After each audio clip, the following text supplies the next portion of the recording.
Hello guys, कैसे हैं आप सब।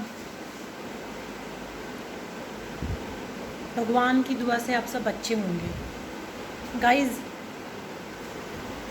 मेरा आज का ब्लॉग मैं अब शूट कर रही हूँ और ऑलमोस्ट अब 4:45 के आसपास टाइम हो चुका है। ठीक है, तो सलाम, सत श्री अकाल, आदाब जी आया नू सब नू। तो चलिए मैं आपका आज का ब्लॉग मैं शुरू करती हूँ। गाइस देखिए, कई बार हम कुछ कहानियाँ इतिहास से उठा लेते हैं या करैक्टर से उठा लेते हैं। जो मेरी आज की कहानी है वो भी प्रेरणादायक है। आपको उस कहानी से भी सीखने के लिए बहुत कुछ मिलेगा। चलो मैं सुनाती हूँ। एक बार क्या होता है गाइस, ये जो स्टोरी है ये नॉर्मल ज़िंदगी से उठाई गई है। एक बार क्या होता है कि एक आदमी होता है, वो मॉर्निंग वॉक करने के लिए कहाँ जाता है, पार्क में जा गया हुआ होता है। तो क्या होता है, पार्क में वो आदमी गया होता है तो उसके थोड़ी देर बाद ना बारिश शुरू हो जाती है। बारिश शुरू होने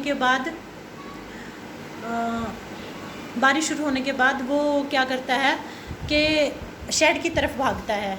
शेड की तरफ भागते हुए वो अपने चश्मे को बारिश में अपने चश्मे को बचाने के लिए अपना हाथ ऐसे कर लेता है, ठीक है, और जाके एक शेड पे खड़ा हो जाता है।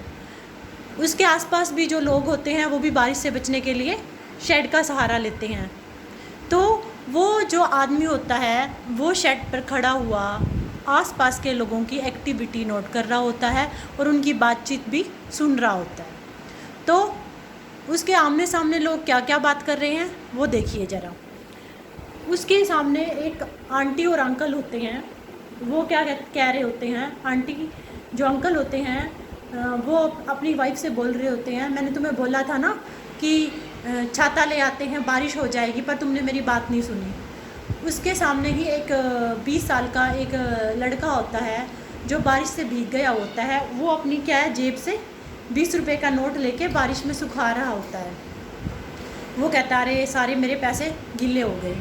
तो साथ ही उसके क्या होता है, दो दोस्त खड़े होते हैं। वो आपस में बात करते होते हैं। एक दोस्त दूसरे दोस्त से कह रहा होगा अरे यार आज तो बारिश हो गई है, आज तो ट्रैफिक का बहुत बुरा हाल होने वाला है, आसपास बहुत ज़्यादा जाम होगा और बारिश की वजह से ट्रैफिक का बहुत बुरा हाल हो रहा होगा। तो वो ना सारी सबको ऑब्ज़र्व कर होता है। तो पास में ही एक आदमी होता है, वो अपनी 5 साल की बेटी के साथ आ रहा होता है। उसके एक हाथ में मोबाइल होता है और एक हाथ से उसने अपनी बेटी का हैंड पकड़ा हुआ होता है। वो लोग भी शेड की तरफ आ रहे होते हैं। वो आदमी अपने फ़ोन पर कुछ काम करने में बिज़ी होता है और जो उसकी बेटी होती है वो बारिश में इस तरह से ऐसे हाथ करके बारिश की बूंदों का लुत्फ़ उठा रही होती है और जो पानी उसके हाथ में इकट्ठा हो रहा होगा उसको ऐसे करके पी रही होती है। तो जो जो वो आदमी होता है जो सबको देख रहा था, सुन रहा था, उसका ध्यान उस बच्ची की तरफ भी जाता है। तो क्या होता है कि वो जो बच्ची है उसको वो अपने पापा के साथ आके वो भी शेड के पास खड़ी हो जाती है। तो थोड़ी देर बाद फिर वो बच्ची अपनी बारिश की बूंदों में ऐसा अपना हाथ करती है और उस बारिश की बूंदों को पानी से ऐसे पी रही होती है।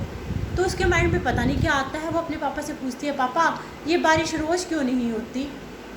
तो उसके पापा फ़ोन पे बिज़ी होते हैं। वो उसको जवाब देते हैं हाँ बेटा हाँ रोज़ होगी रोज़ होगी। तो फिर वो अपनी मस्तियों में लग जाती है। कभी बारिश के पानी से अपने मुंह पे ऐसे छींटे मार रही है, कभी बारिश के पानी को के साथ खेल रही है, पी रही है। थोड़ी देर बाद फिर पूछती है पापा ये बारिश क्यों नहीं होती। तो उसके पापा कोई जवाब नहीं देते। लेकिन जो वो आदमी पास में खड़ा हुआ सबको नोटिस कर रहा होता है, उसको इस सवाल का जवाब मिल जाता है। उसे क्या जवाब मिलता है कि जब बारिश हो रही थी सब लोगों ने बारिश का मज़ा किसी ने नहीं लिया। सब लोगों ने शिकायतें करनी शुरू कर दी। क्या जो आंटी अंकल थे उन्होंने क्या छतरी को लेके शिकायत करी, ठीक है। और जो वो भाई थे 20 रुपए के नोट सुखाने वाली मशीन, उनको अपने नोट की परवाह थी कि मेरा नोट गीला हो गया। और तीसरों किसी को ट्रैफिक की शिकायत थी। लेकिन जो वो बच्ची थी वो क्या है, वो बारिश का मज़ा ले रही थी, उसने कोई शिकायत नहीं की। बारिश तो इस स्टोरी से हमें क्या शिक्षा मिलती है कि जो कुदरत होती है वो तो सब पे समान रूप से बरसती है, चाहे कोई गोरा है, चाहे कोई काला है, चाहे कोई छोटा है, चाहे कोई बड़ा है, चाहे कोई अमीर है, चाहे गरीब है। लेकिन उस कुदरत नेचर का मज़ा लेने के लिए सबकी अपनी अपनी मेंटालिटी होती है। इसी तरह से हमारे जीवन में जो वो शक्ति है जिसे हम परमात्मा कहते हैं, या जिसे साइंस में लोग एनर्जी कहते हैं, या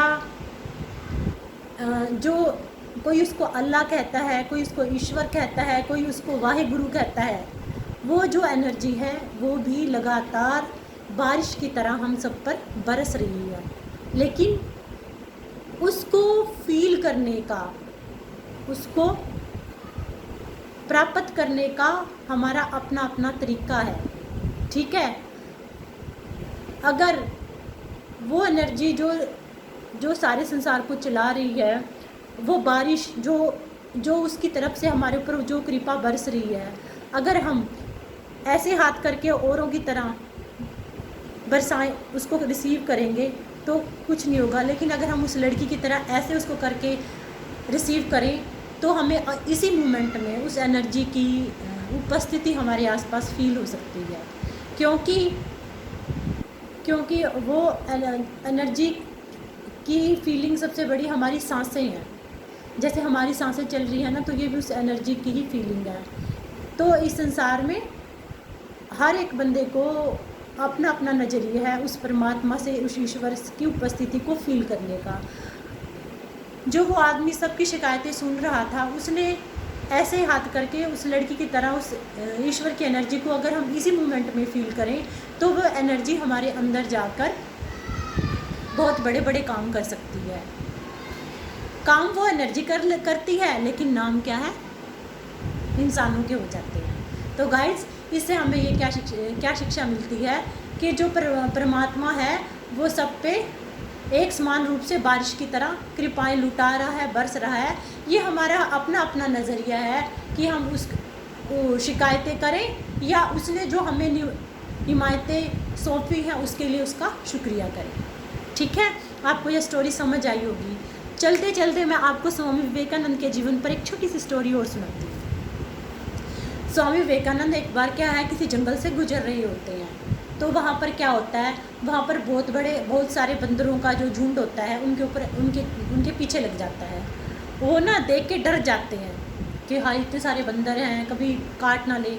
वो भागना शुरू कर देते हैं, तो बंदर भी क्या है, उनके पीछे पीछे भागना शुरू कर देते हैं। लेकिन तभी उनके माइंड की बत्ती जलती है, उनके दिमाग में ऐसे एकदम से खड़े हो जाते हैं और वो वहाँ पे खड़े होकर बंदरों की तरफ आँख उठा घूरते हैं और उनको डराते हैं। एकदम से सारे बंदर दूर हटना शुरू हो जाते हैं।